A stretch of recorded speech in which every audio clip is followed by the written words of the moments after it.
mi esker, etorri zaten guztioi. Berriaz naiz, baina bai beldurtuta nago. Nire bertsiorik hoberena beldurti samar da. Normalean, naiz eta gazteleraz izan da ere, horrela egongo nintzateke. Horrela gaurko erronkarenetzako potenteagoa da, inzuzen, euskaraz egiten delako, eta hori erantzunkizun bat da. Nik ohituago nago gazteleraz egiten. Horrek ez du zertan esan nahi, motivazio eskazagoa edo nire buruari lizentziare gehiago eskainiko dio dela. Guztiz, zeharo kontrakoa, bale. Baina bai esaten dizuet hori, gero, aurkezpenaren zehar hitz egingo dugulako, zer dan emozioak jokatzen dituen paperak, kirolaren errendimenduan eta batit bat ongizatean. Tituloa ja nahiko esanguratsua da, eta nahiko nuke horren inguruan hausnarketa txiki bat sortaraztea zuengan, futbolarien errendimenduan eta ongizatean eragina duten aldagaiak. Nik olako ekitaldietan egoten ginezenean, pertsibitzen duan erantzunkizuna ez da bakarrik nirekiko. Edo egia esan, nire aldetik, kepa diezen aldetik, erantzunkizun nahiko mugatuta pertsibitzen dut. Baina bai ordea nire disiplinarekiko, hau da, kirolaren psikologiaren inguruan. Bai, zergatik, askotan, guk psikologok ez dugulako jokatu beharko genuken papera. Edo ez dugu lortu, benetan, gure partaidetza, gure lana, benetan aldage lan sartzea. Benetan, entrenatzaileen lan talde testuinguruetan, hortan gure burua, benetan ezinbesteko txat ulertaraztea. Eta hori, nik bintzat gustatzen zait ulertzea erantzunkizunaren gakoan, hau da, gu izan gara, nonbait lortu ez dugunak benetan zer garen sortarazten edo benetan oin dela ja desente urte Joaquin Caparrós irakurtzen nuen, nik bai sinisten dut, berak esaten zuen, nik bai sinisten dut kirol psikologian, baina ez dut profila lortu. Ez dut ezagutu, pertsona bat non nik ate irekitzen diodan aldagelarena, sartu, hau da zuretzea, hemen lan egingo dugu guztiak berdintasunean, ez duen lortuta. Eta ni hori irakurtzeak, azten nengoen, ni 2007 urtez geroztik nago lanean, eta egia iruditzen zitzaidan irakurtzen nuen, ez egia da. Berez disiplina ondo dago, bere edukiak ditu, beste guztiak bezala, baina nik esate baterako, konparatzen den nire burua edo nire disiplinaren zera, oierrenarekin esate baterako eta desoreka oso handia dago. Ailegatu zen une bat, non prestatzaile fizikoak jo zuten aldageran atean eta esan zioten entrenatzaileari, oie, arduratu naiteke prestakuntza fizikoaz? Eta nik suposatzen dut bere garaian entrenatzaileak egingo zuten, hostia, susmoa, kagoen 10. Baina, beraiek naturaltasunez lortu zuten, eta gaur egun ez dugu lertzen, lehen mailako, ez da ere, arrobi mailako talde bat prestatzaile fizikoan non arrotza denik, edo arraroa denik, prestatzaile fiziko bat izatea. Ordea, psikologo bat izatea goindikan arraroa da, exotikoa da. Eta egia esan gure errua baino erantzunkizuna da. Ez dugu lortu, nonbait geure burua aurkeztea. Horregatik esaten dizuet nire hitzaldiaren edukia garrantzitsuak dira, baina formatoa edo nolakotasuna nire ustez areta garrantzitsuagoa da. Ni nator honea ikasteko. Gauza batzuk agian zuekin partekatu ezaket, irakaste gakoan edo irakaslearen gakoan, baina ni banator honea ikasten. Azken finean niretzako elkar hartu eman bat izan behar du, non benetan kirol psikologiak ondo lur hartu esan entrenatzaileen artean. Faltatzen zaigula, hondikan, 60ko hamarkadatik gaude hor atea jotzen, baina era erratikoan. Saiatuko naiz horren inguruan zuek konbentzitzen. Errendimendua eta ongizatea. Hasi zenean, kirolaren psikologia bakarrik errendimenduaz aritzen ginen.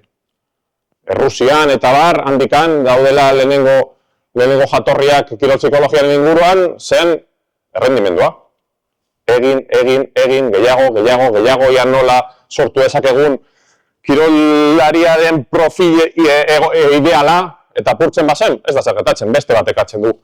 Hau da, errendimendua edozein presioan. Oin ordea, jakin badakigu.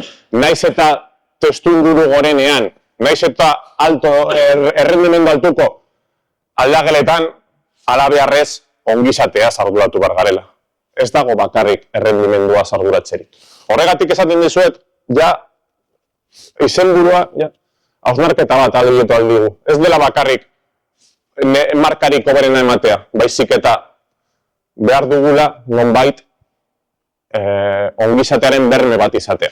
Zate baterako, bere garaian oin dela oso gutxi, Zuhaitz Gurrutxagak argitaratu zuen liburua, horren lekukoa da.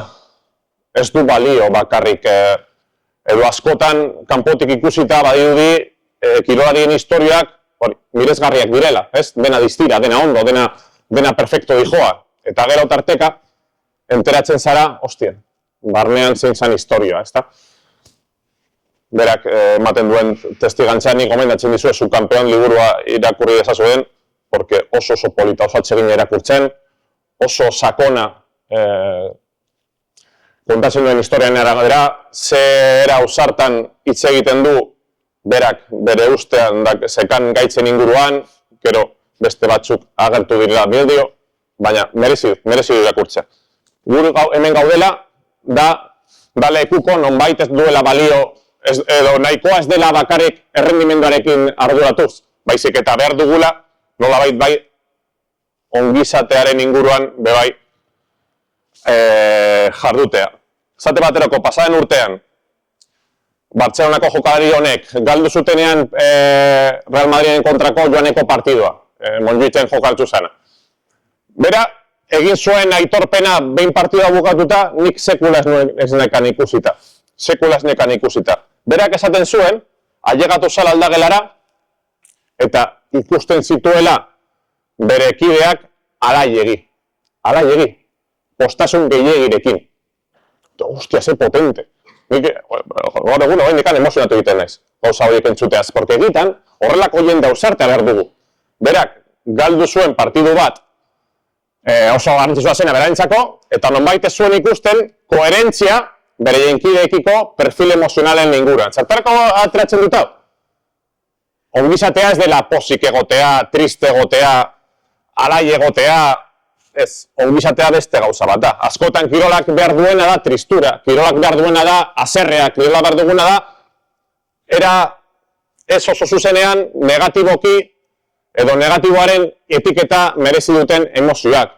Zate baterako ez, ongizatea zate baterako da galdu egiten badet partidu oso garrantzitsu bat triste egotea, eta hori da ongizatea.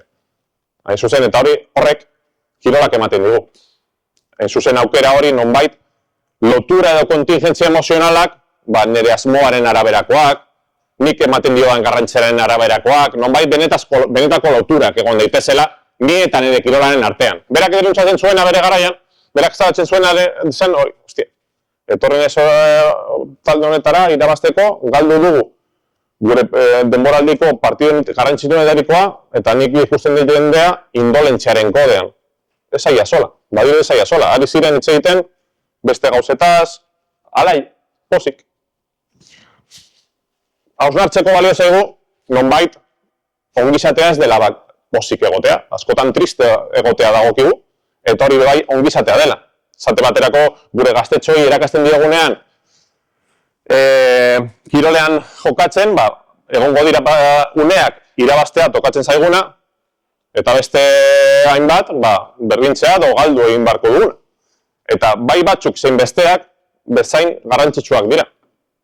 Gure jarreraren, gure karakteraren, gure temperamenduaren irakaskuntzaren bidean. Bai, guazen. Lehenik eta behin, galdera bat egin barko nizueke, zer ulertzen dezute kirolaren psikologiaz bezala? Zein da zuentzako kirolaren psikologia? Zer ulertzen dezute kirolaren psikologia bezala? Erantzun edo ez, behintzat pentsatu. Zer iruditzen zari zen da, zuek entrenatzaileok, orain arte, kirolaren psikologiarekin izan dezuten, erlazioa, kontzeptualizazioa, zer ulertzen dezuten horren inguruan. Berez, definizio asko daude, nik simpleena gustatzen zait erabiltzea, edozein kirol jarduera praktikatzen duten pertsonen, kirol errendimendua eta ongizatea, hobetzea, optimizatzean aplikatzen den edo arduratzen den zientzia aplikatua. Sin más. besterik ez. Bueno, zein da X hori jokatzen duen papera? Zein da hemen euskarri bezala dagoen kubo horren zera? Deitu diezaiokegu garapen animikoa, deitu dezakegu indar mentala, X deitu diezaiokegu azkeneko honi. Ordea bai argi dago, beste hiruron euskarria dela, gaitasun teknikoak, ezagutza taktikoa eta gaitasun fizikoen euskarria dela. X, veámosle X, ez dugu psikologikoa ditu behar. Bera dago zerbait, beste hirurak eutze egiten dion. Ara beharrez. Hortan datza azken finean ere ustez, honen laugarren zutabe honen, edo mai honen laugarren hankaren ardura izateaz. Bueno, hauen bat hor, nik nire disiplinadekiko dakadan kritikoak zer egin dugu gaizki? Bakarrik jarri dugula, gure eskua, nonbait goraipenak edo goraipamenak jasotzeko. Nik nire erlojua emango nioke, zuetako bati, topatuko lukeena prentsan, edo telebistan edonakoa, kasu bat non agertzen dan, kirolari hau galdu du, bere kirol psikologagatik. Ez dago. Zate baterako Alcarazek irabazten du Wimbledona, eta berehala ateratzen dira, atribuzio kausalak. Bere palkoan zeuden, Isabel Balaguer, este psikologo bat, ez dakiz zer, askotan agertzen da, exotikoa den inean, interesgarria den inean, nonbait horrelako atribuzioak. Irabazten duen kirol psikologo bat, kirolari bat, nonbait horren errua eta horren pisua kirol psikologiarena. Ordea kontrakoa ez dago. Bakarrik agertzen gara komunikabideetan, nonbait ospearen edo goraipamen positiboak esatea, eta zango zenukete joaketan, pero que bien, no? Ze ondo, bakarrik horretarako, mentira. Gezurrezko disiplina bat bukatzen dugu izaten. Jendeak ez gaitu serioki hartuko, nonbait bakarrik agertzen baldin bagara saria jasotzeko. Da esate baterako, dakasun laguna non guztia dakiena. Eta arrazoiak entzea horri ezinezkoa dana. Gertatu daitekeren, ez interesgarri esaten duzuna, baina azkenean erlazioan harriatu egiten da. Hori da psikologia, gure testu inguruetan. Eta hori da, nik gaur dakadan erantzunkizuna zuentzako partekatzen. Esate baterako, ni hau naiz. Bueno, yo desde que di el salto al primer equipo, empecé con un psicólogo deportivo, luego tampoco pudo venir, su nombre es Kepa, y también el jugador que soy hoy en día, soy gracias a él. Empecé con él de una forma indirecta, pero a día de hoy sigo trabajando con él y yo creo que ha sido de las mejores decisiones que he podido tomar para complementar mi juego. Listo, ez? Asobal ligako, pivoteriko berena, zure bezeroa, Jose Nondo, zein hitz egiten duen zutaz. Vale. Oin dela 4 urte, ni Osasunako psikologoa, Areto futbolean, oso talde hona genekan, entrenatzaile oso ona, eta jeitxe egin ginen kategoriaz. Ni nintzen psikologoa be bai. Erantzukizun berdin esango bai batan, zen bestean. Ordea hemen, ezun inork esan. Psikologoa zer egin du mekaboen 10, ez da lortu ez. Ba, nik esaten dizuet. Zerbait faltako zitzaigun, nik zenbait gauzetan enuk asmatuko, non azkenean emaitza hori izan zen. Edo esate baterako, Dani Saldize, Areto futboleko jokaleria, esaten duenean, zein eta zagoratu zinen, mi psikologo deportibo, eta ni naiz bere psikologo deportibo. Ze ospea, kirolei bat, arrakastan bertan hitz egiten zutaz, baina beroa jau naiz. Asier Martínez, ezagutzen dezute? Ba, ni naiz bere psikologa. Eta azken boladan ez dugu ezer asmatzen. Ikutzen dugu zen gauza, gaizki doakigu. Eta ez dugu topatzen, non bai bidea, azken finean hori. Eta berai hau da, eta ni hau naiz. Eta ohikoena da, kirol psikologia zaiten dugunean, bakarri gauza hauek aurkestea. Beira, ze ondo, ze polita ateratzen naizen argazki hontan, eta tal. Hori da psikologia. Eta hori dian, nik abiertamente salatzen dudan. Eta ez dugu aurreratzen, nonbait, oingoz, hori garelako besterik ez. Eta enteratzei hori ez gera llegatzen. Porque es que oso susmagarria da, nonbait, pertsona batekin itzaitea non beti arrazoia dakan. Eta bakarik hartu emana izango dela norabide batean. Eta ez alderantziz. Oso desatsegina da. Horregatik ginot, nik olako ekitaldiak lortu behar dudana da, nonbait, hausnarketa sortaraztea hildorretan baldin bada, ni posik noa etxera. Baina la beharrez, horrela hemen behar du.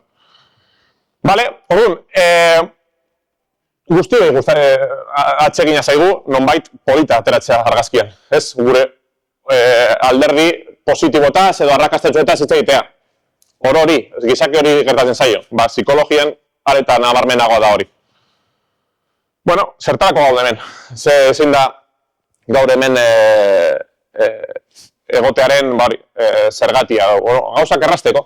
Gauzak errazen aurkeztu alizateko nonbait zuek etxera alik eta gauza aplikagarrien eraman dezazuten.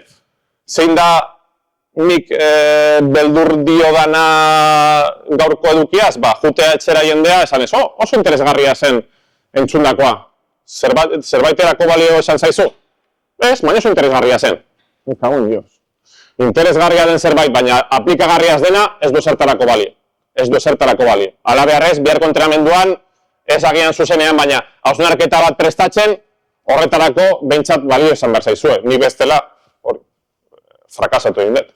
Netzako porrot bat izango litzatek. Nolako izan behar du, kirolaen psikologia? Olako laban bat bezala. Simplea, eskuragarria, erabilgarria. Sin trukos. Oso gauza simpleak dira kontzeptualizatzen. Gero agian lana ematen dute, aplikatzen, azkenean pertsonekin lan egiten duguna beti gauzak konplexuak dira, eta pertsona bat konbentzitzea bere zailtasuna ditu, baina kontzeptuak ala beharrez errazak izan behar dute. Bestelaz du balio, kirol psikologia. Nik esaten baditut, edo aipatzen baldin baditu kontzeptuan non ulertzen ez diren, eta, interesgarria da, ez dugu zetarako balio. Ala beharrez errazak izan behar dira. Gu esan behar dugu mekanikoak. Zu esate baterako eramaten duzunean autoa mekanikoaren gana, behar duzu beraren konfiantza eta zanez, eta ez duzu nahi azaltzea konbustioa nola funtzionatzen duen, bira, bi zilindroak hemen emeten dutez, ez, zer apurtu da, zenbat kostako zait. Nahi duzu hori, ez, holako erlazio bat, non informazio eskasa eta konfiantza altua, ez? Hori izan behar dugu, ala beharrez. Hornitzaileak ailegatzen direnean ziklistaren gana, ematen diote tak, boltsa eta listo, ez? Ez dira azten azaltzen, hartuko duzu glukogeno hau, ez dakizer, hartuko duzu fruta hau, ez da katastirik, jarraitu behar dut. Azkar, nire beharra ezagutzen duzu, edo bestela ezagutu beharko zenuke, eta oso denbora eskasean bidean jarraitu behar dut. Nik nahiko nuke olakoak esala izatea. Nonbait, azkar, denbora gutxi sortaraz ez. Azken finean, bakizute zein dan gure da, denbora aldetik oso urri gaude, urritasun nabarmen bat dago denboraren aldetik. Eta askotan psikologok eskatzen dugu denbora inbertsio oso nabarmena, ez galdetegi hau beteko dugu, egingo dugu erlajazio saio bat, beste ordu bete. Egingo dugu beste elkarrizketa bat, beste ordu bete. Ez da reala. Ez da reala. Benetan, hori ezin dau lurra hartu kirol testu inguru batean, ez dagoen besteko denborik. Hortaz, azkarrago izan behar du, bizkorrago izan behar du. Zate baterako, hau da urrian ateratzen, prentsan ateratzen berri bat, El Paisen, egunkarian. Nika nazka handia ematen dit, edo amorru handia ematen dit, entzuten duanean kolega bat, edo alorreko beste aditu bat, hitz egiten gizakiaren burmuinari buruz, nonbait ezagutuko bagenu bezala. Ez dugu ezagutzen. Irakurri titulara. El primer mapa del cerebro adulto abre una nueva puerta para investigar la mente. Ez irakurri gehiago. Hostia, hori irakurrita, badirudi, ni esen ederki, hori gertu gaude burmuin ezagutzeaz. Azpititulara irakurri. Un consorcio internacional logra mapear los 55 millones de conexiones neuronales de la mosca de la fruta. Hau da egoera, gaur egun. Hau da egoera. Hortarainoa llegatuko gara. Euli baten, edo nonbait burmuina ezagutzeraz. Nonbaitia, erasakon batean, non konexio guztiak marraztu diren. Bentsazazua ezen bageratzen den, gizakion burmuina ezagutu arte. Zergatik existitzen dira hondikan eta ezin diogu nonbait frenoa jarri Alzheimer edo dementzia horrelako gaitzei. Ezagutzen ez dugulako, ez nondikan sortzen diren, zein dan beregin bilakaera, eta areta gutxiago nondikan sendatu daitekeen. Eta ezin dagizuet, inbertsioak itzelak direla. Gaur egun topatuko duenak, dementzien eta Alzheimerren kontrako farmako bat, ikaragarria esango da revoluzion farmakologika. Bere garaian eskizofreniarekin edo beste gaitzekin gertatu zen bezala. Eta ez dute lortzen. Osea, milioiak eta milioiak eta milioiak inbertitu egiten dira horren inguruan, eta ezin da. Zergatik ezin da, gizakion burmuina, ezin dugulako analizatu baizik eta eskanerrekin, tomografiekin, eta olako frogekin, baina ez dugu ezagutzen. Hortaz, nonbait, humiliagoak izan behar dugu, gauzak aurkezten ditugun bezala. Susmoetaz baliatzen gara, edo uste dugunaren inguruan horretaz baliatzen gara, baina finko, ziur, ez dakigu eserez. Ez dakigu eserez. Hortaz, zer da azken finean behar dana psikologiari nonbait etekin bat atera alizateko? Bueno, denborak neurtu, denbora realak izan behar du, egin daiteken inbertsioa mugatua delako. Benetako eskakizunetara zedarritu, hau da, zer behar du kirolariak, zer behar du entrenatzaileak eta zein dan benetako egoera. Ezagutza aldetik, kontzeptuen aldetik oso eskuragarria, simple esan behar du alaberrez, eta kalitatezko gizaloturen sortzaile. Hau da, pertsonak gara, pertsonekin lan egiten. Pertsonak gara, pertsonekin lan egiten. Hortaz alaberrez, izan behar du, nonbait hildo horretakoa. Bale, orduan zer egiten dugu? Zer egin behar duguna? Nire ustez, beti defendatzen dut entrenatzaileok dakazutela abantaila.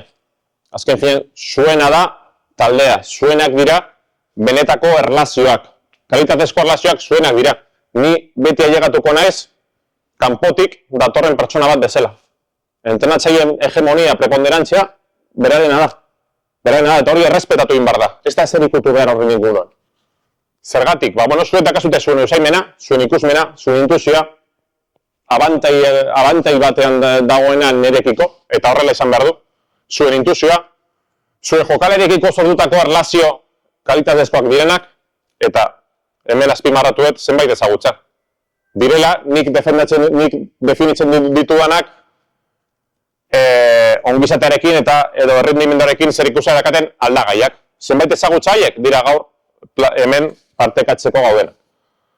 Bueno, bazen ikustera zeintzuk diren, nik zuekiko edo zuei botatzen dizuedan galdera. Zer izango zenukete dela, kirolari bati edo orokorrean pertsona bati, bere bertsioriko oberenera, gerturatzen adalbidetzen dioen aldagaia. Zein da uste dezute, psikologiaren alorretik, etekin handiena eman dezakeen aldagaia. Zein esango zenukete dela? Entzuten duzutelako, zerbait dakizutelako, zein esango zenukete dela?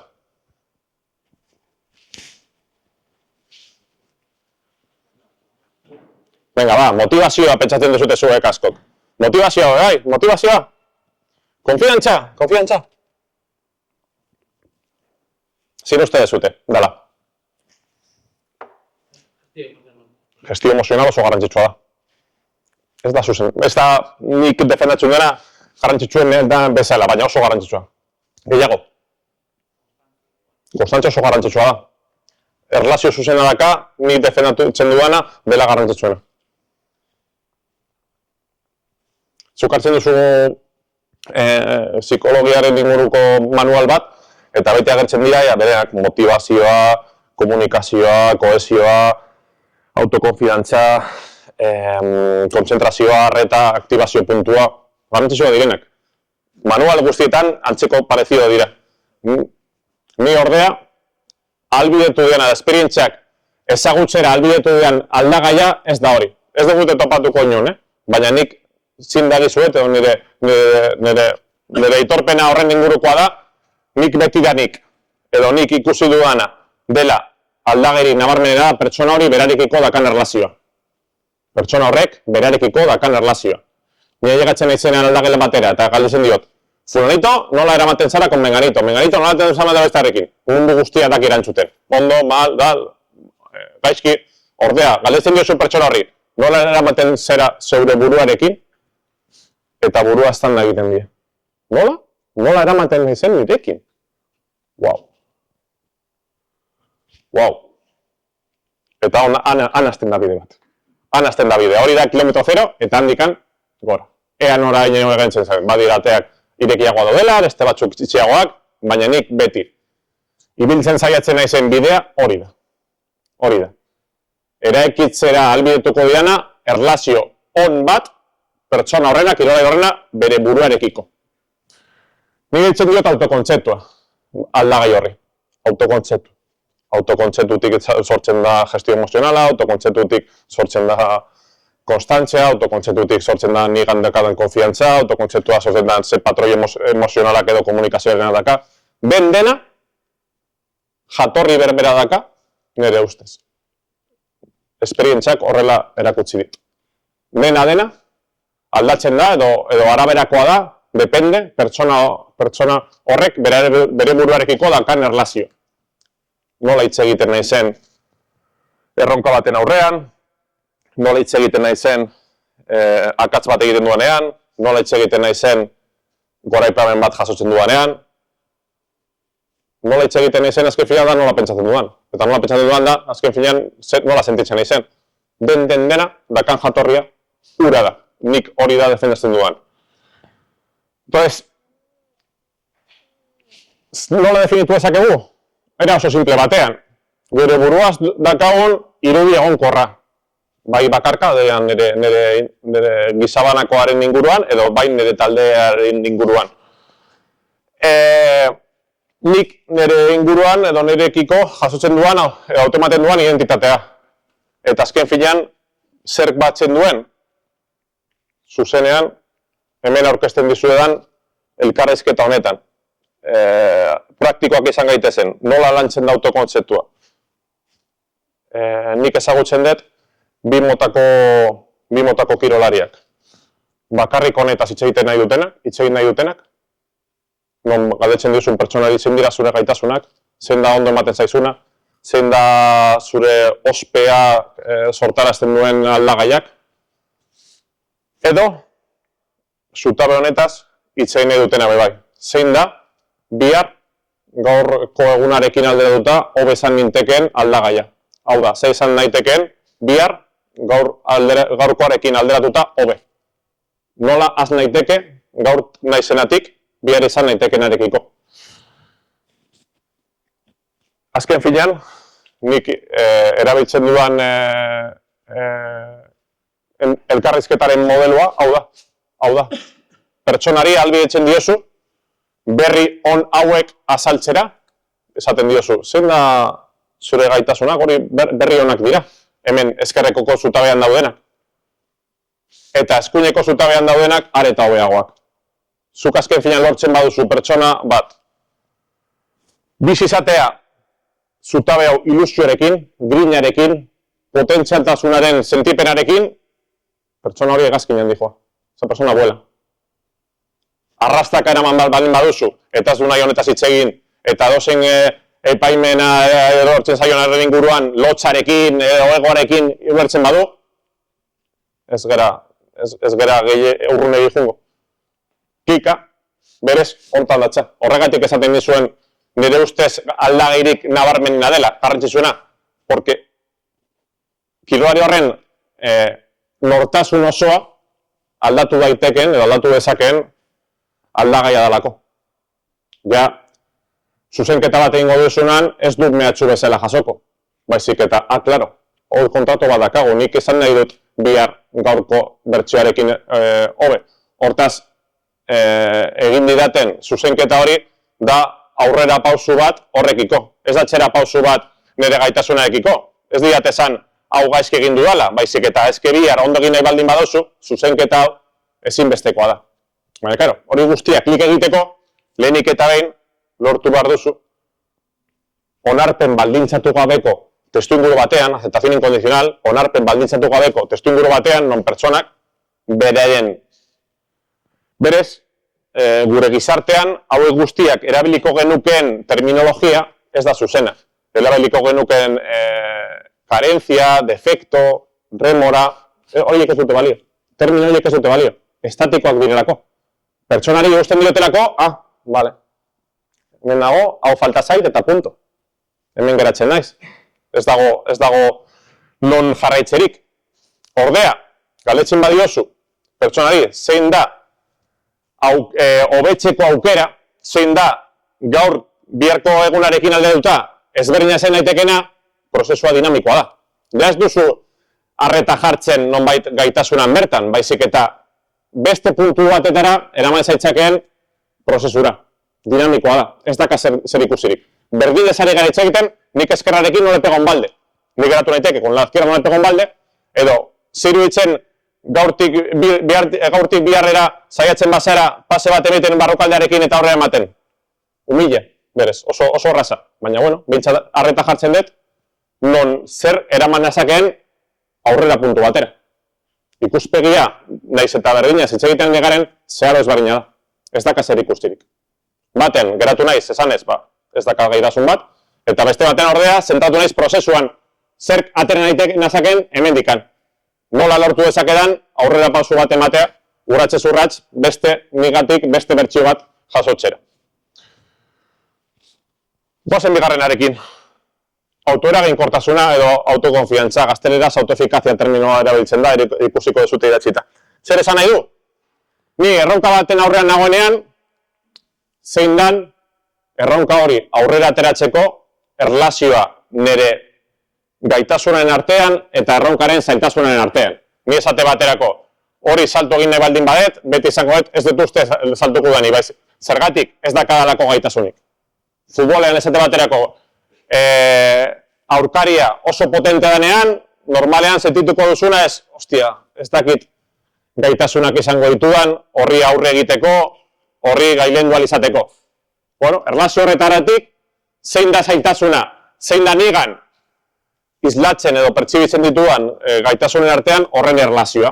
Oso garrantzitsua da, hain zuzen, handikan sortzen delako aspertzea, esate baterako oso errazak diren erronkak jasotzen ditudanean, gizakia normalean daka tendentzia aspertzearena, edo kontrakoa, oso zailak diren erronkak jasotzen ditudanean, eta nik gaitasunik ez pertsibitu nigan, frustrazioa agertzen da. Eta guk entratzaileok saiatu gara horren ekilibra sortarazten. Zein dan zailtasuna, non jartzen dituan errefortzuen edo saritzearen mugak, zerk saritu egiten dudan, zerk zigortu egiten dudan, horren inguruan azken finean, unerik oberena edo punturik oberena da, non nire kirolariak, nire futbolariak pertsibitzen duten erronka zaila dela, zaila horretatik sortzen da estimulua, zaila da, zaila denez ospea merezi du, zaila denez merezi du nire legina, baina nik nigan pertsibitzen dut horri aurre egiteko aukera ditu dela. Hori da, nonbait, helburuaren edo berez egoeraren situaziorik hoberena. Askotan ez da erraza. Zergatik, jokatzen dugulako, zailkapenean azkenekoa dijoaren kontra, puntu bat darama, eta zer da gure futbolariak izango duten egoera innatoa? Lotxa. Edo irabazten baldin badet, egin bar nuen egin dut, besterik ez, eta joe galdu egiten baldin badet. Ze lotxa. Bir egin bar dugu horrekiko. Zerbait, nonbait, sortarazi bar dugu helburu bat, non gure futbolari hori estimulagarria edo zailtasun ugarikoa iruditu bar zaien. Dena delakoa, baina aktibatu bar dugu zerbait, trampa horretatik ateratzeko. Edo kontrakoa, jokatzen dugu, ez dakizen puntu dakan lehenengo zerkatuarekin, eta guk ordea, erdipurdi gabiltza. Lortu bar dugu zerbait, mugaren bat, edo aukeraren bat, helburaren bat, non nire futbolariak izan dezaten helbururen bat beraien edukietatik edo mailatik gertu, luzatu egin bar direnak, baina nonbait eskuragarria dena. Ara beharrez. Magia egin bar dugu nolabait esateko. Erlazioa pizkat orekatuagoa izateko. eskema hau jarraitu, gauzak egiterako garaian, eta autokonfiantza nabarmendu ingo dela, dobetu ingo dela ikusiko dezute. Askotan, aurreikuspenen artean, gertaeren artean eta balorazioen artean ez da gorekarik. Ni gauza bati, erronka bati ekin egiten diodanean, aurreikuspena oso potenteak dira, demagun, ze azterketa zaila dakadan, ze partido zaila dakagun, ze nesto, tal. Ondo moldatzen naiz, eta gero ordea, datorkigunean, baloratzeko unea, esen inbesterako. Esen inbesterako. Hori da, askotan gertatzen dena, eta ezin du esan. Zer eskatzen dizuet? Hiru hauen artean, oreka egon behar du. Hasiera fase batean, aurreikuspenak modulatu behar dira, gero gertaerak alde nobekien gertatzen dira, horrez dago zer esaterik, baina gero balorazioak, alabeharrez, honekin, koherenteak izan behar dute. Oreka bat egon behar du, honen eta honen artean. Askotan ere, badirudik, ez va acabar el mundo, eta gero ordea ez zer gertatzen. Ezin du izan. Ezin du izan, edo kontrakoa, hartzen dugu partidu bat, seriotasun gutxiegirekin, eta gero, gaizki ateratzen denean, hostia, balorazioa egundekoa. Alabeharrez, lotura egon behar du, eta koherentzia egon behar du, honen eta honen artean. Ostegunean, ostiralean dagoen aurreikuspenak, alabeharrez lotura bat izan behar dute, eta erantzukizuna eskatu behar zaie, asteartean, ailegatzen garenean aldagelara, eta nonbait badago emaitza bat baloratu behar duguna. Ez. Gaurkoa, astearte honetakoa, bilatu behar dugu litekena ostegun eta ostiralean genekan aurreikuspenarekin. Lotura bat egon behar du, alabeharrez. Bai por exceso, bai por defecto, bai gehiegi gora begiratu dugulako, bai kontrakoa. Zein da erabili dezakegun erramintak? Asko dira, ez daiz gehiegi luzatuko bakoitzarekin, zuten denbora gehiagizkoa izango itzatekela, baina irudimenaren bitarteko entrenamendua oso eraginkorra da. Oso eraginkorra. Zer esan nahi du? Antxeste bat. Antxeste bat egotea,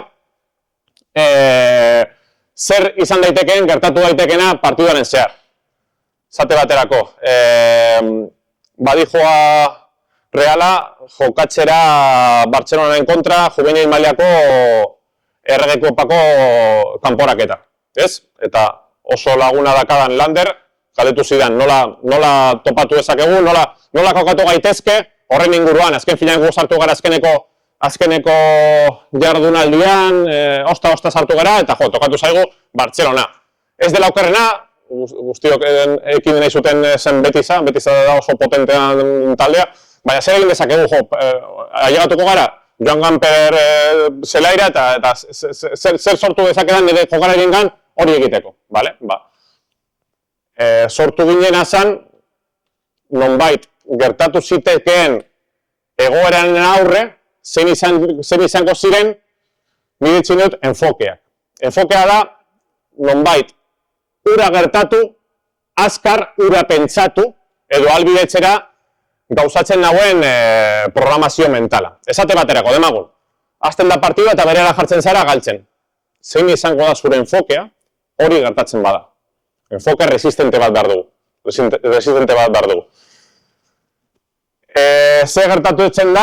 Ze gertatuko da, nerekide batek, akats bat edo utzune oso handi bat egiten badu.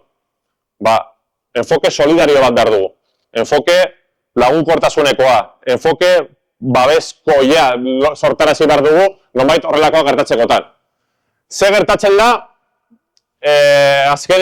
partidan azkeneko unetara, ailegatzen bagara berdinduta. Enfoke disfruton bat, horrela ditu genion, enfoke disfruton. Eta berak, gero erakutsiko dut, jarri zuen aldagelaren, beraiek beti jartzen dute plastiko bat, pizarra bat, non jokaldiak agertzen diren, eta lan genitu lau enfoke eta laugarrena zen enfoke disfruton.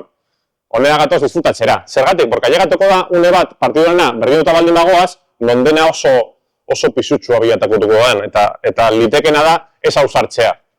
Zu bezperatik, 48 ordu denago, lortzen baduz hori pentsatzea, ez, enfoke disfruton. Ailegatzen baldin manez, partidaren bukaera disfrutatu behar dut, eta hausartu egin behar naiz. Horren lortzen duzuna da, irudimenaren bitartez, gauza horiek antzesten.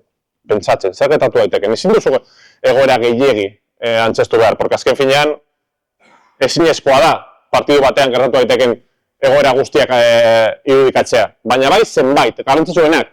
Eta horiek alderatuta, horiek irudimenera ekarrieta oso eraginkorra da horrelako enfokeak. Gero partidua galdu zen, bita bat galdu zuten, baina jo, bidale zidan mesua, behin bukatuta berela, nik nire karreran jaso dituan, momentu zorienetarikoa izan zen. Ezkenean bereak esaten zidan, jo, jarri gara irabazten, utxeta bat, gero 2 gol zuzenean sartu zaizkigu, eta normalena zen nire taldea hor biguina bilakatzea. Nonbait partidutik jutea. Ez? 2 gol sartu dizkigute oso denbora gutxian, lehenengo zatia zen oindikan, eta nik nire taldea ezagutzen nuen bertsioa da horri ezin heldu. Eta ordea, horri heldu zioten. Horri heldu zioten, oso ondo bukatu zuten lehenengo zatia, eta partida bukatu zuten, sekulako aukerak sortzen, dela zaiena, eta, bueno, eta gauza gehiago merezitzen. Azken finean, kirolak ez du ulertzen merezimenduen arabera, baina lana hor zegoen, ez? Eta, jo, berak nola esaten zian, hostia, hau da benetan nik presumitu nahi duana. Nola gaiatu zara? Galdu dugu. Baina, jo, ulertzen dira zute, ez kredito gehiago daka. Porque demagun, garaipen bat izango balitz, ya todo tendría el sentido de garaipenarena. Todo demás es como que no te lo crees. Baina ordea galtzen duzunean, gauzak ateratzea jakitea, hori bai dakala kreditoa. Bai. Horregatik, ilusio handia egiten zidan, nonbait, ekarpen txiki gura eman alizana. Zer esaten dizuetan hauekin? Irudikatu gauzak, irudikatu sekuentzak. Askotan egiten dizuet esate baterako, kornereko jokaldiak pertsatzen zutenean, beste hainbat gauzekin egin daiteke. Salto egingoet hirugarren batera. Aktibazio maila. Ikusiko ditugu 3 aldagai jarraian, non ezinbesteko lotura dakaten behaien artean. Gu askotan enteratzaileok eskatzen diogu gure jokalari, kontzentratuta egon! Ezinezkoa da kontzentratuta egotea, baldin eta lehen aktibatuta eta arreta baldin ez badakagu. Salto egingo eta honetaraino. Ikusi hau. Aktibazioa, arreta, kontzentrazioa. Hauek 3 ikusiko ditugu zuzenean. Zergatik da garrantzitsua 3 bere osotasunan ikustea? Ez dagoelako fisiologikoki aukera kontzentratuta egoteko baldin eta lehenik eta behin aktibatuta ez baldin banago. Zer da aktibazioa? Aktibazioa ze puntutaraino dakadan piztuta nire sistema. Ze puntutaraino gaitasuna dakadan kontuei adi eta kontzentratuta egoteko. Zergatik ikasten genuen hobe azterketaren bezperan. Ni esate baterako azterketaren bezperan ikasten nuen. Ez nahi nulako, porque horrela ezinbestekoa zitzaidan. Porque aktibatuta zaude. Kontsekuentziak gertu daude. Nonbait hor sustatu emozionalak puntu potentea daka. Zergatik ematen dugun solasaldia edo txarla ekarpen handiaga daka partidutetik gertu astelenean estatean baino. Hor, justu estimulua oso gertu dagoelako. Zeinen lekuko da? Ezinezkoa dela, kontzentratuta egotea, baldin eta hasiera batean aktibatutaz baldin banago. Gustatuko litzaidake honekin geratzen ikasten. Hemen ikusten den norabide hau errendimendua da. Errendimendua da. Demagun, aktibazioa igo egiten dela, eta hori litzateke errendimendua. Zer esan nahi du alderantzizko honen marrazkia? Guztio dakagula puntu optimo bat, non gure bertsioriko berena han dagoen. Nik hasiera batean esaten dizuen, nik nire bertsioriko berena olako ekitaldi batean nahiko beldurtia da. Ni gustatzen zait beldurra izatea horrelako ekitaldi batean. Baina bai klasera sartzen nahi zenean.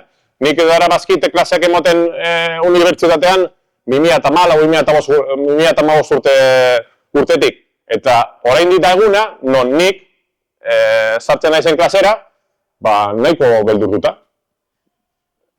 Nire bertsiorik hoberena da. Ni sartu naizenean, beldurrik gabe, gauzak okerrago egin ditut. Okerrago egin ditut. Nire bertsio okerrago bat da, nonbait gauzak dominatuaren edo errazak diren, hori tankera edo susmoa dakan pertsona hori. Nik esate baterako, nire bertsio hobe bat da, honesto, eta badira gure jokalariak hori bere gertatzen zaiona. Eta zin da gure erronka entratzai bezala, hori ezagutzea. Ulertzea, daudela jokalari batzuk bere puntu optimo hemen dagoena, eta beste batzuk ordea hemen izango da. Zer esan nahi dut horrekin? Badira jokalari batzuk, non, venga, vamos, ja gehiagizkoa da. Motore ura, ja, s'ha pasado vueltas. Gehiagizkoa da, aktibazio ura, pertsona horrekiko. Eta badira kontrakoak non asko, ziria asko sartu bar zaien. Bere puntu optima goran dagoelako. Depende, pertsona, guk ulertu behar dugu eta jakin behar dugu zeini aktibazio ederra sartu behar zaion eta beste batzuei ordea diesel direlako, lasaiago hobe funtzionatzen dutelako, utzi behar zaien lasaiago. Guzti hori ez du balio mezu orokor bat bidaltzarekin. Claro, mezu orokorra bidali behar da, baina komplementatu behar da bakoitzari traje medida bat egiten. Ezinbestekoa. Behintzat ulertzen badugu hori, ja abian jarri gara. Ez dela guztientzako puntu berberi izango. Batzuei sartu behar zaie ziria gehiago eta beste batzuei ordea ez. Porque gizaki bakoitzak ez berdina gara. Ze puntutan gauden gure errendimendu mailarik gorenean.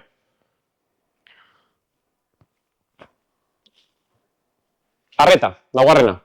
Gatoz, hitz egitetik, ze puntutan ino piztuta nagoen, hemen ez dago errendimendu ona egoterik, esate baterako izango izateke egoera komatoso bat, non lo nagoen, inongo egoera edo erantzuteko aukerarekin, eta ordea izango izateke, hemendik igo, tal, esto, eta Maria fase batean, non aktibatu egia nagoen. Bale, tartean geratzen dena. Bale? Guazen orduan hitz egitea arretaren inguruan. Zein da arreta? Non fijatzen nahi zen. Pista, entzumena, usaimena, banator. Esatetik, ze puntutaraino piztuta nagoen, bale? Nora bideratzen dudan nire zentzumenak. Eta askoz ere eraginkorrago batean bideratzen ditut, aktibazio maila egokia dudanean, ordea, lasai egin nagoenean, edo urdure egin nagoenean. Urdure egin nagoenean, ez dakat arreta ondo bideratzeko gaitasuna. Ez ere, lasai egin nagoenean. Zertarako esaten dizuetan guzti hau? Arreta, bideratu nahi baldin badugu gure jokaleriengan, lehenik eta behin piztu behar dugu. Edo baretu. Piztu edo baretu. Eta orduan, aukera izango dugu, jokalari horren arreta, guri interesatzen zaigun puntura eramateko. Baina lehenik eta behin ez baldin badugu modulatzen, edo gora edo bera, ez dago aukerarik. Eta eta gutxiago, kontzentrazioa. Zer da kontzentrazioa? Arreta hori bidatu duana, intentsitateaz, eta han geratu, eta han egon zaitez, merezi duelako, eta honi arreta sortu, honetan kontzentratu. Horretarako lehenik eta behin, piztu, baretu, gidatu, eta geratu zaitez hor. Baina dira, zenbat ordaindu behar izan dugun.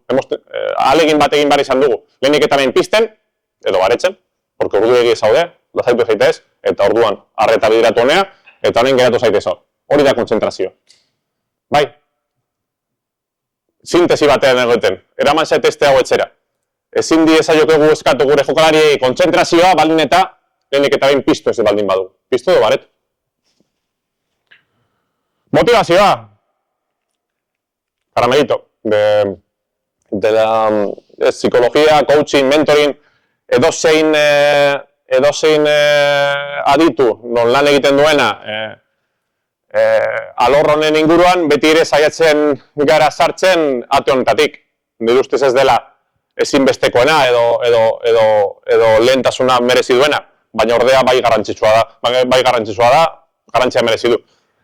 Tradizionalki, erabili diren ezberdintzeak zen barnetik zetorren motivazioa versus kanpotik zetorren motivazioa, nire egora orientatu zegoen motivazioa, hau da, ezadazu ze hona nahi zen, nik nahi duan adelako ospea, versus gauzak ondo egitearena edo tarearen orientazioko motivazioa. Nik ezaite inporta ospea, baizik eta pertsibitzea gauzak ondo egiten dituena.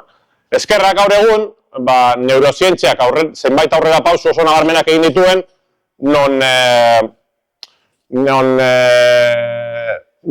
beste kontzeptualizazio bat egon daiteke. Lehengo gunean, ez dakit ikusi zuten, El Hormigueron egon zen oso aditua den pertsona bat, non hitz egiten zuen guzti honen inguruan, dopaminaren inguruan, ze puntutaraino garrantzitsua den adikzio prozesu guztien inguruan. Zein da, edo zein nahiko nuke geratzea zuek bi ezberdintze edo bi maila hauen artean. Hot System gure motivazio primarioena da. Imaginazazute gure burmuina, ez imaginatu, hemen jarriko dizuet. Gure burmuina, bere altalik primitiboenetan, hemen justu dago nerviosistema zentrala, hauze justu da sistema limbikoa, non emozioak kudeatzen diren, hor dago akumez deitzen den nukleo bat. Akumez horretatik ateratzen da dopamina. Zer da dopamina? Plazerraren neurotransmisorea. Plazerra. Plazerra, el subidón, el gustazo. Hori, ematen digun neurotransmisorea dopamina da. Horregatik deitzen zaio motivazio bide honi Hot System, nonbait. Oso estimulantea delako, oso beroa delako. Gure burua, maila innatoan, bilatzen du, halabeharrez, asebetetzea, plazerraren neurotransmisorea jasotzea. Zein da kontu honek dakan izpide okerrena? Buruak, giza burmuinak akats asko egiten ditu. Nabarmenetarikoa, nire ustez da tolerantzia prozesua. Zer esan nahi du tolerantzia prozesu horrek? Gaur atzo balio zitzaidana, gaur ez zaidala balio. Atzo irabazi nuen partidua, berriz ere irabazten baldin badet, ez da enbesterako. Nire burua, maila innatoan, ohitu egiten da. Ez aizu zuzenmagarri eruditzen zergatik Arielek garbitzen du gehiago urtetik urtera. Ezinezkoa da, ropa birrindu inbarko luke. Baina ez, behin eta berriz, Ariel hobeagoa. Kotxeak hobeagoak, kosmetikoak hobeagoak. Publizitatea egiten dutenak badekite, zu pertsona bati izaten badiozu. Ariel, atxoko berdina, baina puta mierda. Atxokoa ez balio. Atxokoa ez balio, nire burua, halabeharrez, txute gehiago behar du. Hoia tolerantzia prozesua. Bi kalimotxo hartu baldin baditut atxo, gaur beste zerbait gehiago behar dut. Edozein gauzarekin. Eta hori da dopaminaren erru. Dopaminak 10 jasotzaile baldin baditu, bigarren estimulu batean berdina dena, haietako batzuk kendu egiten ditu. Hortaz plazerra gutxiagoa da. Dopamina gutxiago, plazer gutxiago, gehiago behar dut. Eta hori askotan gertatzen da kirolean. Arrakastak dira oso esanguratsuak lortzen ditugunean, baina gero ohitu egiten naiz. Guardiolak esaten zuen bere garaian, que la dago debilita, que el éxito debilita, egia da. Ez baldin badugu zerbait egiten, exito edo arrakasta horrek berehala sortuko du latentzia prozesu hori non gero gehiago beharko dudan, lortu nuen horrekin nahikoaz dalako. Hori da Hot System, oso hegemonikoa, pentsazazue, ze abantaila dakan. Hau da, nerviosistema zentrala, erantzunaren unitateak, abantai etxela daka. Oso ejertzito txikia dago hemen, kortez prefrontalean, non serotonina sortzen dan. Zer da serotonina? Dopamina baldin bazen, plazerraren neurotransmisorea, serotonina da ongizatearen neurotransmisorea. Ongizatea. Plazerra genekan, eta hori dakagu ongizatea. Ekilibrioa. Estado animiko egokia. Zu esate baterako antidepresibo bat hartzen duzunean, Prozac, fluoxetina olakoak, ez duzu dopamina hartzen. Ez duzu plazerraren edo txute alai baten pirula bat hartzen. Baizik eta hartzen duzuna da serotonina. edo serotoninaren hartzaile espezifikoaren blokeatzean, non azkenean serotonina gehiago.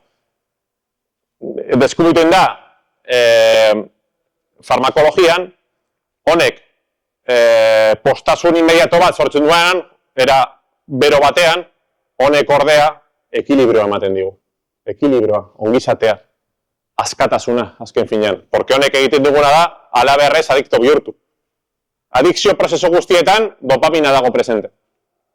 Ordea, serotonina da, ekilibrioaren, ongizatearekin zerikusia dakaren neurotransmisorea. Pentsazazue, hemen, justu gure atal evoluzionatuenean. Honek ordea, atal hau espezie askorekin partekatzen dugu, hau ordea bakarrik gizakiona da, edo primaterik aurreratuenen regioa da. Hortaz, non erabiltzen ez dugun eta oso erabilgarria dan zonalde bat, burmuinarena. Nola lortzen da, call systema garatzea? Pertsonei haien muga propioak, haien helburu propioak sortarazten. Pertsonari ahalbidetzen nonbait automotibazio prozesuak garatzen. Non zergatik da garrantzitsua honetarako? Bale, zurekiko edo zuk ezarri zein da zuren maila. Parte hartze hori ahalbidetzen du pertsona hori call system edo serotoninaren bitartez aritzea bere burua, eta zain beste dopaminaren bitartez.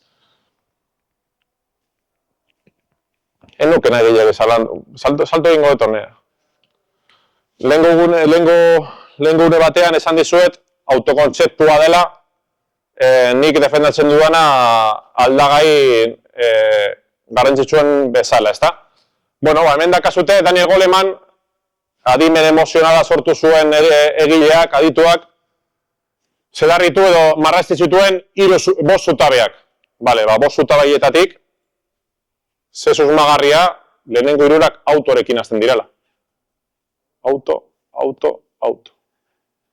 Ez dut nik esaten, Hau da Daniel Golemanek, aditu sekulako batek, esaten zuena, ez? Hauek dira, adimen emozionalaren 5 zutabeak. Autokontzientzia, autokontrola, automotivazioa, empatia eta erlazioen kudeaketa. 5 zutabeak. 160 autorekin hasten da. Pentsatzen zuze garrantzitsua den, arestian esan dizuena norberak bere buruarekiko dela kontua. Bai? Zer da, adimen emozionalaren inguruan nahiko nukeen ideia sortaraztea edo hori argi eramatea? Ustez,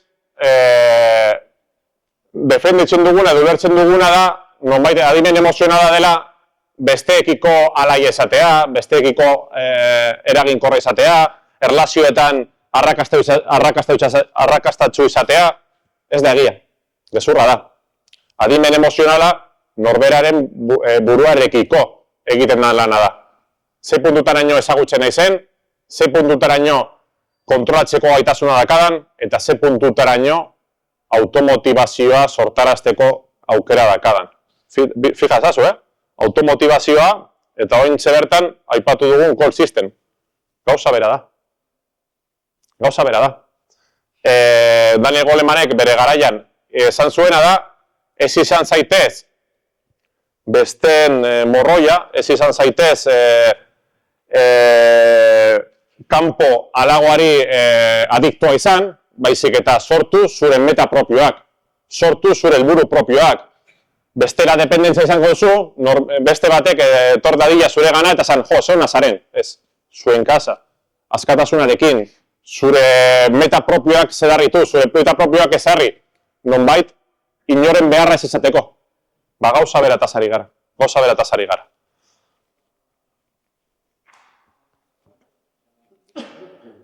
Hauze bai oso garrantzitsua dela, honekin geratzea bai gustako nukela, ez daude emozio positibok edo negatiboak.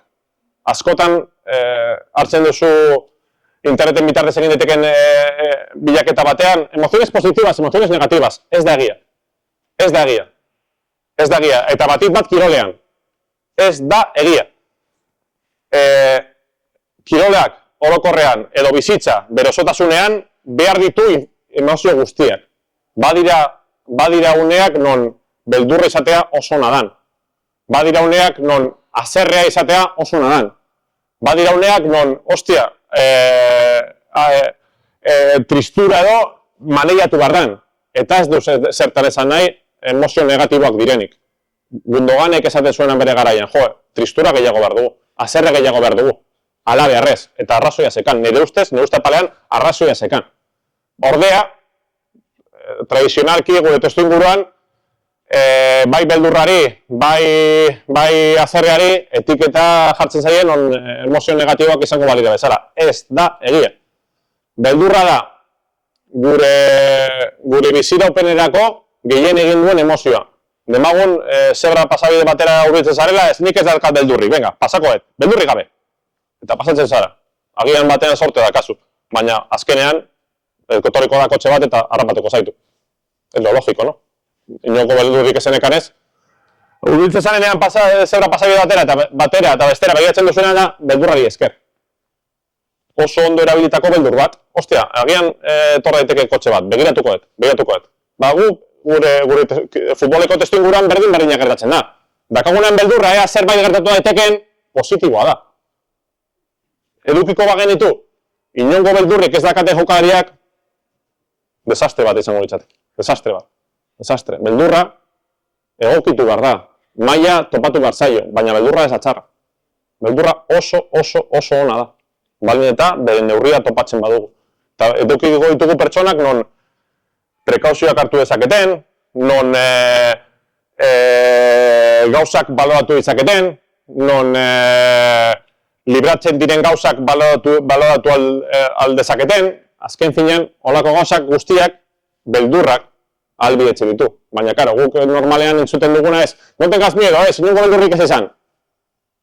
Ez gara inora llegatuko. Eta gero gertatuko da, non pase bat begiratu gabe ematen dela, baina nola ematen duzu? Esan dira zu beldurrik ez izatea. Agian beldurrari esker begiratu nezakena, hemen ez, pasea ez da hemen, beste nola bide batean da. Baina esan dira zu beldurrik ez izatea, ez da? Beldurra oso ona da, eta maila bilatu behar diogu, egokitu behar dugu zein dan bere neurria, baina berez beldurra oso ona da. Bizatzen zuen zen baterako emozioa ditugun, baina beti ere, sei haietatik atera egiten dineanak.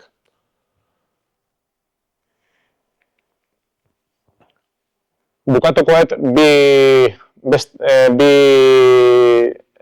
aldagaiekin eta gero tartetxo bat irikiko dugu, nonbait nahi behazute zerbait galdetu. Kohesioa zer dan.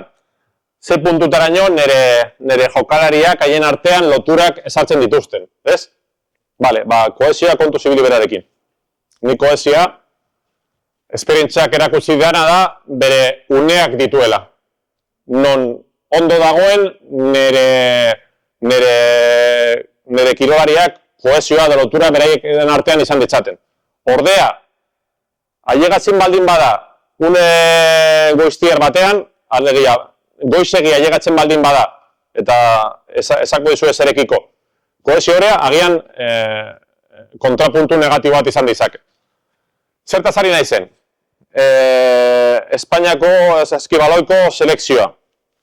Zer esango zenukete dela hau?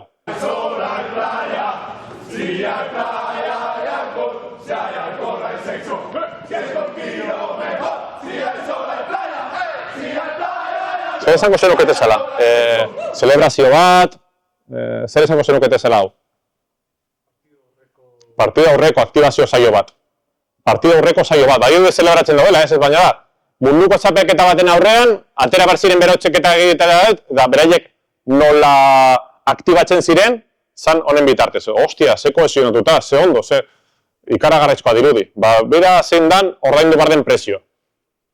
De satisfacción, ¿no? por lo que se ha hecho hasta ahora, por estar en los primeros 4 de un campeonato, además de un campeonato tan exigente y de tan alta calidad como este, que siempre califica el éxito, ¿no? Pero a la vez con ganas de seguir compitiendo. Las condiciones físicas no son malas, al margen de problemas puntuales y por supuesto con la sensación de que vamos a enfrentarnos al equipo que seguramente que ha sido el mejor hasta ahora, ¿no?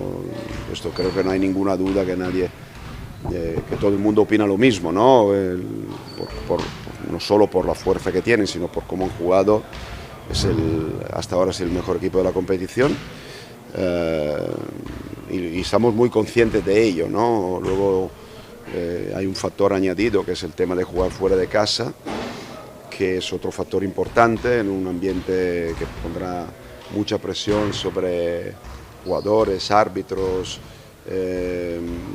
ellos mismos entiendo que tendrán mucha ganas de ganar un campeonato de Europa en casa, con mucha motivación, es decir, es un factor añadido, ¿no? El hecho de que juegas contra el anfitrión, que tiene su propio vestuario, tiene todo un poco especial, ¿no? Dentro y fuera del campo, pero bueno, es una motivación añadida de tener claro que tenemos una oposición altísima y que conllevará un gran esfuerzo por parte de todo poder llegar a competir contra ellos. Siempre la cuestión es cómo nos hemos preparado, con qué clase de disponibilidad del esfuerzo individual, a parar el balón, a negar la línea de pase, a ayudarse, a cerrar el rebote. Luego siempre hay un margen para las variantes tácticas, pero esa no es la base de nuestro juego. La base de nuestro juego es desde siempre, es nuestra defensa individual y la responsabilidad individual que cada uno mete en ella. Y creo que sobre todo... Hau lortu nahi baldin baduzu, lehenik eta behin erantzunkizun individuala behar duzu. Betianik hau zen, geroago, egon zen, oin hiru urte Alemaniako Eurobasketaren finalerdietako partido baino lehenago. Alemaniaren kontra joan zuten, Alemania oso ondo ibili izana ordura arte, eta Espainiako selekzioak ordea llegatzen zen, adimen artifizialak ematen zion, 6. 7. geratuko zala, ez dakan potentzialtasun gehiagirik, ez? Eta ni sekulako jartxura izan zuen, hau entzuteak, porque betidanik hau defendatu izan dut. Zu, edo hori esaten badiozu, zein da Espainiako saskibaloiko selekzioaren doaia edo bertute edo gaitasuna, beti esaten du ez, lotura, kohesioa, azken finean bereien jazta da la familia. La familia ditzen dute bereien buruari. Ordea, Eskarelok esaten duen bezala une honetan, gakoa ez datza konexioan. Gakoa datza la responsabilidad individual. Bakoitzak egin behar duen horri jartzen dion erantzunkizunean. Ez baldin bagenuke erantzunkizunik izango, hau seria de mentira. Hau, ez litzateke benetako izango. Ordea, ja dakadanean, nire gizabanakoak, nire jokalariak, non bakoitza bere aldetik erantzule diren, orduan bai, egin dezazuten nahi dezutena. Horrela aktibatu nahi badezute, venga, aurrera, tal, nahi dezutena. Porque ni badakit, ulertu dezutela, ezinbestekoa den kontua erantzunkizuna dela. Askotan, egiten dugu, osatzen ditugu talde batzuk non sozialki oso laguna diren, baina gero datorrenean erronka, gero datorrenean egin behar diren gauzak, nik ez dakat, oso laguna gara, baina nik ez dakat barneratuta hau garatu alizateko ezinbestekoa dela kohesioetarea ditzen horretan, azken finean dela, hau aurrera ateratzeko neri eta zuri bi hori alabearrez ondo jun bai zaigula, ez? Edo esate baterako, ni dakidanez, nire ekidea den honek libratuko nahuela, yo me relajo, yo soy tranquilo, ni badakit que estamos muy unidos, salbatuko nahu. Eta horik azken finean zen lortzen du, nik nire bertsioriko oberenetik oso urrun egotea. Nola, hain gertu gauden guztiok, imaginazazue baso bat, non zuaitzak oso gertu dauden. Eman dezakitxura zein ederki oso gertu zaudela, ez? Baina pentsatu sustraietan alabearrez bata besteari ostopatu egingo dio. Lehenik eta behin hazi egin behar gara. Eta ja handia garenean, nire bertsioriko bereneara, ailegatu nahi zenean orduan lotu. Baina ez lehenago. Oso goiz biltzen baditugu gure gizabanakoak, litekena da, haietako baten bat, bere bertsioriko berena, bere azkuntzaren unerik gorenetik urrun geratzea, nahiko urrun geratzea. Horregatik izaten dizuet, kohesioa beti ez zuten da, bai, kohesioa, bai, kohesioa noiz. Lehenik eta behin nire gizabanako guztiak az daitezen. Eta ja handiak direnean orduan bai, bildu zaitezte, zuen artean, baina lehenik eta behin ulertu. Ezinbestekoa dela erantzunkizun individual esatea. Eta azkenik komunikazioa. Komunikazioa dela gutxiegi lantzen dugun zerbait, baina da nonbait autoetan gertatzen den bezala pneumatikoekin. Dela naiz eta mekanika itzela esan, errepidearekin kontaktuan dakaten gauza bakarra pneumatikoa dira. Nik besteekiko loturak sortaraziko duen erramintarik edo erabizik bakarra komunikazioa da. Hortaz oso garrantzitsua da, ze puntutaraino nire gizabanakoak gaitasuna dakaten ez bakarrik esatera. Bai, prozesu aktibo komunikazioarena baizik eta entzutearena. Komunikazioa lantzen dugunean, ez dut bakarrik esaten nire gizabanakoi irakastera hitz egiten. Oso garrantzitsua da, areta garrantzitsua da ikastea entzuten. Entzuten. Nizate baterako, dakat ariketa bat oso simplea dana, baina askotan hausnarketak sortarazten oso eraginkorra. Demago zure taldeari esaten diozula, egingo dugu gure entrenamendu osoaren zehar, puntuazio sistema bat egongo da, non arima hotz bakoitzak puntu bat balio du. Zukide bati, animo bat badiozu, puntu bat. Zuzenketa bat egiten baduzu, 2 puntu. 2 puntu balio du. Eta, jodidoena, hartzaileak ondo onartutako zuzenketa bakoitzak 3 puntu. Zate baterako, zuri zuzentzen bat zituzte, eta zuk gesto espiritu bat egiten duzu, arrazoia zenekan, ezkarik asko, 3 puntu. Horrela, bide batez, saritzen duzu, garreta jartzen duzu, entzulearen gan. Ez dela lantzen dugun zerbait. Askotan, arreta jartzen diogu komunikazio prozesuaren fase aktiboari, ze ondo etxegiten duzu, ondo etxegin da! Ostia, eta entzun duela, ondo entzun duela, hori bebai, hori dela zaiena. Entzutea, eta ondo jasotzea egiten diate zuzenketa bat. Askotan, innatoki mehatxu bat bezala jasotzen dena, ez, zuk ikusten badituzu, zure jokalariak ondo jasotzen, zuzenketak hori zaritu behar da, porque hori da komunikazioaren partirik zaiena. Non emozionalki, fase goren batean, urruri gaude guztiok, aktibatuta, gertatzen da zuzenketa bat, eta esatea gaitasuna hori jasotzeko, hori da, nire ustez, gehien kostatzen dana, eta guk entratzaile bezala, arreta jarri behar dioguna. Porque, lortzen dugunean, gure jokalariak horren hildora funtzionatea, beste testuinguru berri bat sortzen da. Non ja, ez da zuzenketa mehatxu bezala jasotzen, ja, zuzenketa bat gertatzen denean, ez daka norabide bat istilu batena sortaraziko duena, baizik eta, beste lan aktibo bat sortarazten dugun hori, albidetuta dago. Kode bat dago, non albidetuta dagoen hori. Eta listo, ze txapa bota dizuedan, zinitu naiz gutxi gora bera denborari, eta oain nahiko bazenute hori, netzako nik esan dizuedan bezala ikastera etorri naiz. Hortaz, baldin badakazute zerbait galdetzeko hori, Josu egango dira, demodak hauen dikan, ez da? Aurrera, galderarik, rompermenik, galdera!